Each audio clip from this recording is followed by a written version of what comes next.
We can, as a people, achieve so much if we are coordinated, organized, and motivated. This past week, the Prime Minister and his team organized around tackling energy, national security, and a workplace policy focused on volunteerism, among other things. This is Jamaica House Weekly. I'm Carrie-Ann Smith. Prime Minister Andrew Holness met with more than 40 United States investors last week, encouraging them to take advantage of the many opportunities for doing business in Jamaica. He addressed the investors at a joint meeting of the U.S. Chamber of Commerce and the American Chamber of Commerce of Jamaica in Washington, D.C. on May 5, assuring them that the risk to investment was being minimized. The meeting followed Mr. Holness's participation in the U.S. Caribbean Central American Energy Summit from May 3 to 4. That summit resulted in the launch of the Caribbean Sustainable Energy Roadmap and Strategy, CSERM's platform. This is a mechanism that will manage regional coordination and action on energy security.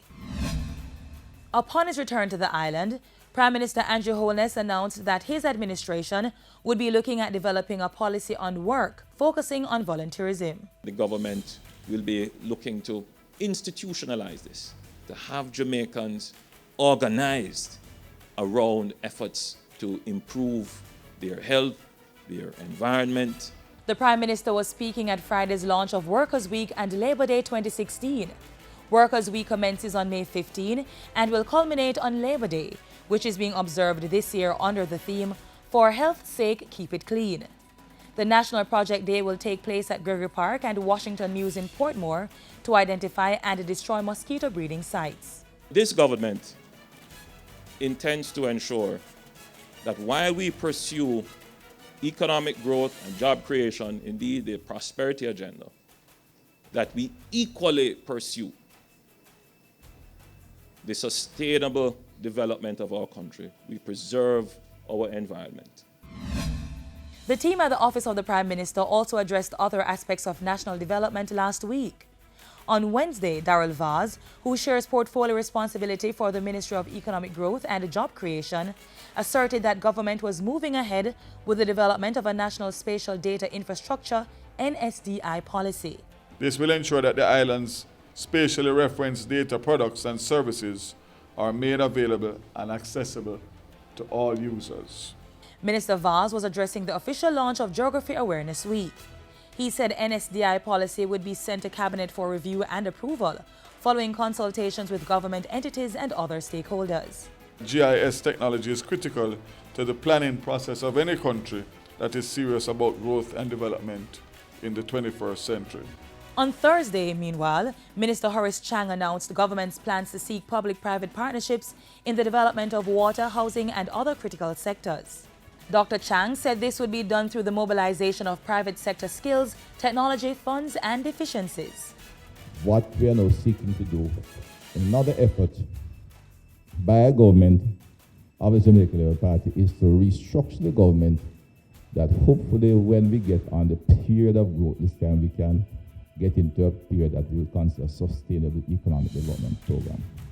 We have to somehow ensure that the institutions we build have the intrinsic capacity to carry the country on a forward agenda. National security also occupied the attention of the Office of the Prime Minister last week. Led by Prime Minister Andrew Holness, a team of senior government members visited the family of slain woman Corporal Judith Williams and announced that government would be assisting them as they deal with their loss. We have given our commitment that we will assist the family. We were very heartened by the daughter, the last child of Corporal Williams, how determined she was to continue her mother's work, and she's now determined to serve in the Jamaica Constabulary Force. She wants to serve Jamaica that way and to honor her mother. National Security State Minister Pernell Charles Jr. will act as the liaison between the family and the state. Following that visit, Prime Minister Holness journeyed to St. Mary, where he extended condolences to the family of the 2 American missionaries who were killed recently. Mr. Holness promised that the security forces would be using their resources to bring the killers of Harold Nichols and Randy Hensel to justice. We treat all of these kinds of crimes seriously. The police will be investigating, putting the full weight of the Jamaican government behind it. And I want to thank you for the work that you have done, all of you have done for the country. We're very grateful.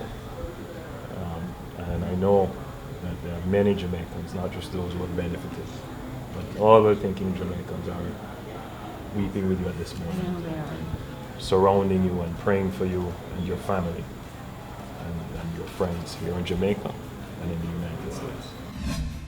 Before wrapping up his engagements last week, Prime Minister Andrew Holness used the occasion of Teachers' Day to express high praises for Jamaica's educators, who he said were making an invaluable contribution to the growth and development of the nation.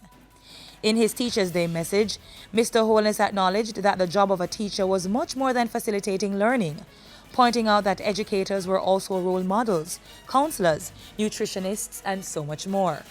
He said government would continue to partner with teachers in creating an improved education system. And Prime Minister Holness also took time out to meet with Global Youth Ambassador Desirasi Freckleton, who stopped by his office. And that's how we close Jamaica House Weekly. Join us next time for more of the news coming out of the Office of the Prime Minister.